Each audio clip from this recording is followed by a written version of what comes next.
राम राम किसान भैया। आज मैं जिस शख्सियत के पास पहुंचा हूं सबसे पहले उसका इंट्रोडक्शन करवाऊंगा और अपने एरिया में जो अभी मेजर प्रॉब्लम आ रही है उसके बारे में बात करेंगे। नमस्ते सर जी। नमस्कार सर। आपका परिचय बताइए। मेरा नाम दीपक चौधरी है और मैं अभी एग्री सेक्टर में वर्क कर रहा हूँ और नागौर जोन संभालता हूँ मैं सोलम ग्रीन पैराडाइज का।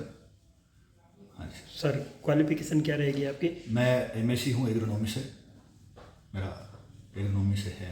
सर, हम बैठे हैं मसालों की नगरी नागौर ज़िले में और हम सबका ये सौभाग्य है कि पूरे विश्व की जो रसोई है उसमें हमारे नागौर की कसूरी मेथी, नागौर का जो जीरा है वह है सौंफ, जिसने बढ़ चढ़कर अपने नागौर ज़िले का नाम किया है। तो इसमें कुछ समस्या भी आ रही है। आज आपसे मैं जीरे के बारे में विशेष बात करना चाहूँगा। किसान भाइयों मैं थाने बताई दूँ, आपांगा कहता के महीने जगी जीरा में विशेषकर बीमारियाँ हैं बिन के ऊपर बात करा और आज बात करा सिर्फ जको जीरो कटे किसी अवस्था में कटे और कई कारणों कटे। दीपक जी है जगह आपने इनके बारे में जानकारी दें। दीपक जी, जीरा राजस्थान के अलावा बाहरी राज्यों में भी बुआई होता है।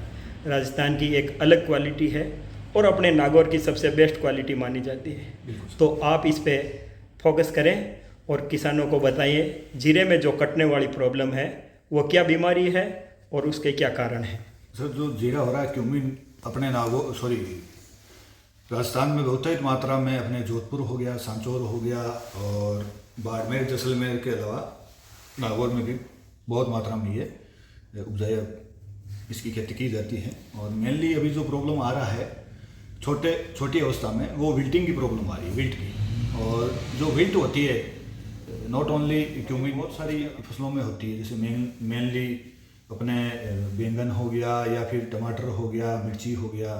और विल्ट के 3-4 प्रकार की विल्ट होती है।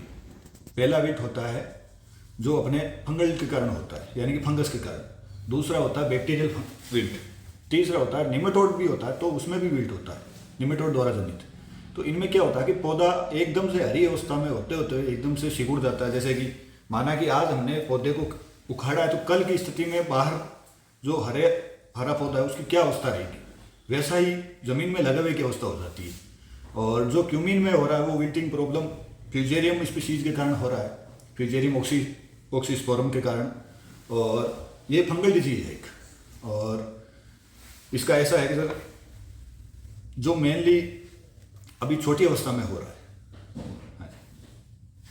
देखो दीपक जी, जो विल्ट है उसको अपनी भाषा में कटना कहेंगे, यानी पौधो है भैया जगह खड़ो को खड़ो ही खत्म हो जावे।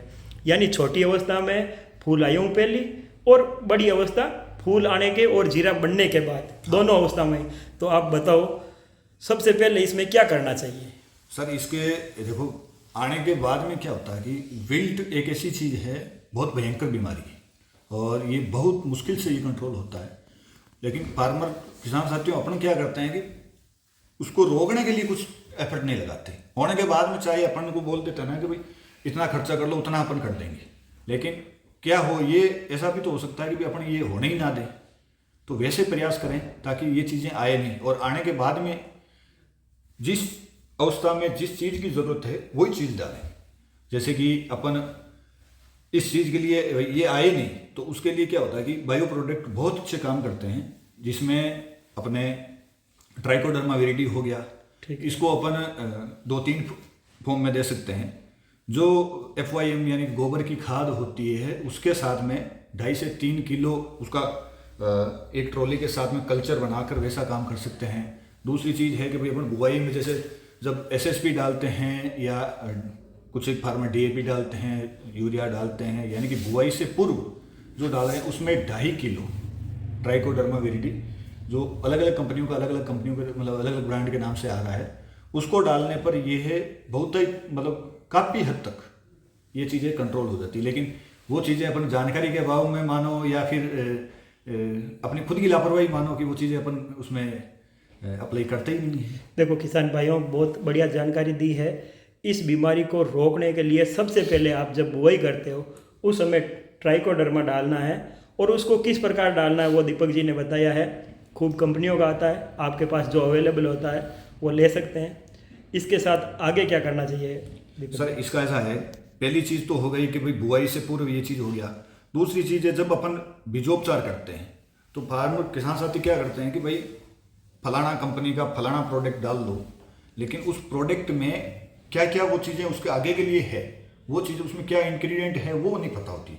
तो अपन मेनली फोकस करते हैं, ज़्यादातर लोग इंसेक्टिसाइड का, उसमें 2-4 कंपनियां होती है जो बीजोपचार करते हैं, उसमें फंजीसाइड, नॉर्मल फंजीसाइड का उसमें साथ में नहीं करते हैं। जैसे कि उस टाइम बीजोपचार करते हैं तो उसमें यूपीएल का साहब के नाम से आ रहा है, श्रीराम का कार्जेब के नाम से आता है, कार्बेंडा प्लस मेनको का रहता है, वो कर दो। या आप सिजेंटा कंपनी का आ रहा है, उसमें एजेस्ट्रोबिन प्लस थाइमेथोक्साम करके वैसी भी कुछ चीज़ें दोनों साथ में आती है, जिससे फंजीसाइड और इंसेक्टिसाइड दोनों का बीजोपचार करो, ताकि ये स्टार्टिंग के फॉर्म में भाई ये विल्टिंग प्रॉब्लम ना आए। ठीक है। अब दीपक जी, वो तो हो गई बुआई के समय की बात। हाँ जी। बस इसके जो रोग आएंगे उसके कुछ लक्षण क्या रहेंगे वो बताइए सबसे। सर इसका लक्षण देखो 2-3 फॉर्म में है। जैसे स्टार्टिंग फॉर्म कहाँ होती है, ये मृदा जनित रोग है, मृदोड़ रोग बोलते हैं। ये खेत किसी न किसी अवस्था में, मतलब छोटी अवस्था में किसी न किसी एक कोने में स्टार्ट होता है और बाद में उग्र रूप धारण करता है। और उसमें ऐसा रहता है कि सर स्टार्टिंग फॉर्म में वो रूट में लगता है, यानी कि रूट होती है उसकी, जो प्राइमरी सेकेंडरी रूट्स होती है, छोटी छोटी रूट्स होती है, वो पहले खत्म होती है। लास्ट में सिंगल रूट बचती है जो मेन रूट रहती है। और रूट जब रूट की साइड की रूट्स खत्म हो जाती है, यानी कि पौधा पोषक तत्व, पानी हो गया या अदर पोषक तत्व नहीं मिलता उसको, तो वो पौधा एकदम से मुरझान पे आ जाता है। और मुरझान पे आता है तो हमारे को ऐसा लगता है कि भाई हरा पौधा होता है, एकदम से मुरझा जाएगा। और दूसरी चीज़ है, कभी कभार हल्का दूसरा कलर भी दिखा के, जैसे बैंगनी हो गया, अदर कलर भी है, तो वो दिखा के एकदम से मुरझा जाएगा। किसान भाइयों, इन्होंने बहुत सही बात बताई है। आपा के जगह उबा का उबा बूंटा कटे, बा अवस्था हुआ करे, विल्ट जीटे आ जावे, और एक साथ पूरा खेत में कोनी बात, या तो खेत के बीच में, या जटे नमी ज़्यादा है, छाया ज़्यादा है, यान का एरिया में शुरू हुए, और आपने बे कुछ पौधा दिखता ही बी को इलाज कराना चाहिए। अब बताइए, ये रोग होने के बाद इसका क्या ट्रीटमेंट होना चाहिए? सर होने से पहले भी इसमें देखो पहला तो हो गया ट्राइकोडर्मा से, ठीक है। दूसरा हो गया इसमें अपने के बीजोपचार के साथ में फंजीसाइड कौन कौन से देने हैं, तो वो चीजें मैंने आपको बता दी।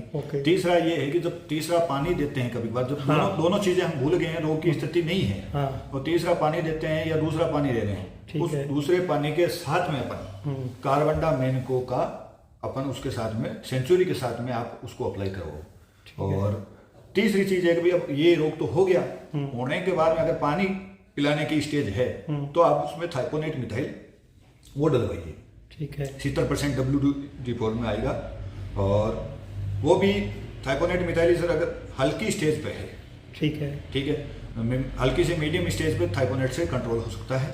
और दूसरी चीज, उससे भी कंट्रोल नहीं हो रहा तो फिर बायर का एलियट के नाम से आ रहा है, और उसको 1 किलो डोज होती है 500 लीटर की, तो 5 से 7 बीघे के अंदर उसका स्प्रे करें। देखो किसान भाइयों, जिन किसानों को अब जीरो को पानी लगाना है वो इन प्रोडक्ट को यूज ले सकता है। और अपने पास दीपक जी जो प्रोडक्ट है, थोड़ा कैमरे की फ्रेम के सामने लिए हैं, आपके सामने लिए हैं, जस्ट देखिए सर, सबसे पहले आता है ट्राइकोडर्मा। ठीक है। और ये IPL कंपनी का है। हाँ भाई जरूरी नहीं है अपन इसी प्रोडक्ट का, मैं आपको एक ये चीज दिखाने के लिए, भाई ये ट्राइकोडर्मा होता है, जो इसकी मैंने आपको पहले डिस्कशन किया था, इसको 2.5 किलो प्रति एकड़ या बीघा के हिसाब से इसको कल्चर भी करके आप डाल सकते हो, अदरवाइज उसको ब्रॉडकास्टिंग के थ्रू भी दूसरे फॉर्म में डाल सकते हो। ये बुआई के समय हो गया। बुआई के समय। दूसरा इंग्रेडिएंट है ये कार्बेंडा मेनको, जो कार्जेब के नाम से श्रीराम का आता है, और इसमें साहब के नाम से आता है कार्बेंडा मेनको, ये आता है अपने UPL कंपनी का। ठीक है। तो ऐसी चीज़ों को अपन इनसे भी अपन वो बीज उपचार कर सकते हैं। हाँ, बीजोपचार कर सकते हैं। और बीजोपचार के अलावा जो सेकंड पानी या थर्ड पानी है, रोग की स्थिति नहीं है, तो आप उसको हल्की अवस्था में आप डाल सकते हो, ताकि नॉट ओनली विल्ट के अलावा जैसे अपने ब्लाइट हो गया, पाउडर मिल्ड्यू हो गया, इनमें भी काफ़ी हद तक ये रोग आने से पहले है, जो प्रिवेंटिव के रूप में इनको यूज में ले सकते हैं। तीसरी चीज़ है, हल्की स्थिति में अभी रोग आ रखा है तो आप उसको, जैसे SML कंपनी का ब्लूटोन के नाम से आ जाता है थाइकोनेट मिथाइल, सिजेंटा का रिडोमिन गोल्ड के नाम से आता है। इन चीज़ों को आप इस तरह के साथ में 1 किलो प्रति 500 लीटर में, यानी कि 2 ग्राम प्रति लीटर के हिसाब से आप कर सकते हो। और उसके अलावा फिर बहुत हेवी स्टेज पे है तो आप उसमें एलिएट का आप जरूर स्प्रे करें। बायर का ये आता है, सिस्टेमेटिक फंजीसाइड है, ये रोग को उग्र अवस्था में ये हो रखा है तो ये बहुत अच्छा उसका इफेक्ट अपना इफेक्ट दिखाता है। और इसमें जो होता है ना अपने, ये 2 ग्राम प्रति लीटर के हिसाब से इसको स्प्रे में लेना है। और इनके साथ में आप किसी भी कंपनी का वेलिडामाइसिन हो गया, ताकि एंटीबायोटिक भी आप लगाओ, जैसे सीराम का हो गया, वेमसिन के नाम से हो गया, सुमिटोमो कंपनी का भी है, अलग अलग कंपनियों के अलग अलग नाम से आ रहा है। ये चीज़ें हमारे को भाई बताना क्या है भाई, ये साल्ट है, हो सकता है आप इनको दूसरी कंपनियों का भी आप इसमें साथ में यूज कर सकते हो, जो आपके नियर बाई स्टोर पे अवेलेबल हो उसको आप प्रयोग कर सकते हो। देखो किसान भाइयों, दीपक जी ने बहुत ही बढ़िया जानकारी दी है, बीमारी का कौन सा स्टेज और उसका क्या ट्रीटमेंट, सारी जानकारी दे दी है। और साथ में ये भी कह दिया है कि आपके पास ये वाला साल्ट होना चाहिए, न कि ये का ये ब्रांड। मैं इनका धन्यवाद करना चाहूँगा। दीपक जी, एक लास्ट क्वेश्चन मेरा रहेगा, किसानों को डोज प्रॉपर पता नहीं है तो उनको डोज के बारे में थोड़ी जानकारी दे दें। हाँ जी सर, बिल्कुल। जैसे मैंने एक चीज़ बताई थी आपको भाई कि कौन से रोग में कौन से स्टेज पे कौन सा स्प्रे करना। फार्मर क्या करते हैं, रोग की मतलब डिजीज की फर्स्ट स्टेज होती है, उसमें स्टार्टिंग फॉर्म में 3rd स्टेज का, यानी कि फर्स्ट स्टेज का बहुत हेवी का फंजीसाइड का यूज कर लेते हैं, तो वो बिल्कुल ही नहीं करना चाहिए। और जहाँ तक हो स्टेज बाय स्टेज चलें, ताकि अगर आपको लो डोज और 3rd स्टेज के अपने जो फंजीसाइड हैं उनकी आवश्यकता है तो वहाँ फर्स्ट स्टेज का आप फंजीसाइड का प्रयोग ना करें, ताकि किसान है जो पौधा खुद जितना हेवी आप उसमें फंजीसाइड स्प्रे करोगे तो उसमें पौधे में खुद में स्ट्रेस आएगा, उसमें स्ट्रेस आएगा सो आएगा, फार्मर की जेब है उस पर भी काफ़ी स्ट्रेस आएगा। तो उससे अच्छा है कि आपको रोग की जिस अवस्था में जिस स्टेज के फंजीसाइड का यूज करना हो प्रॉपर्ली वही करें, और उस जितनी डोज रिकमेंडेशन रहती है और उतना ही आप प्रयोग करें, ना कि ये नहीं। क्या कभी कभार क्या होता है कि कंपनी रिकमेंडेशन कर देती है कि 2 ग्राम का, माना कि XYZ कोई प्रोडक्ट है 2 ग्राम का प्रति लीटर के हिसाब से किया, तो उसको क्या करता है कि जो भी शॉप होता है, शॉप वाला ओनर होता है, वो 3 ग्राम का बता दिया, फिर फार्मर के पास बचता है तो वो बोलता है कि यार कुछ ना कुछ ज़्यादा डालने पे ये फायदेमंद रहेगा, जबकि ऐसा कतई नहीं होता।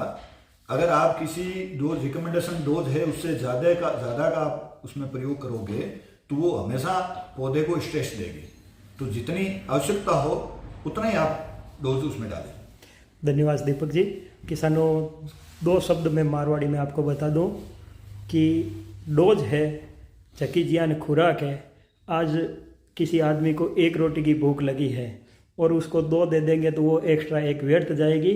उसी प्रकार डोज प्रॉपर होनी चाहिए, ज़्यादा नहीं होनी चाहिए, और कम शब्दों में जीरे की फसल को अच्छे स्प्रे और शानदार उत्पादन लेने के लिए जो दीपक जी ने जानकारी दी है, इनका बहुत बहुत धन्यवाद। राम राम सा।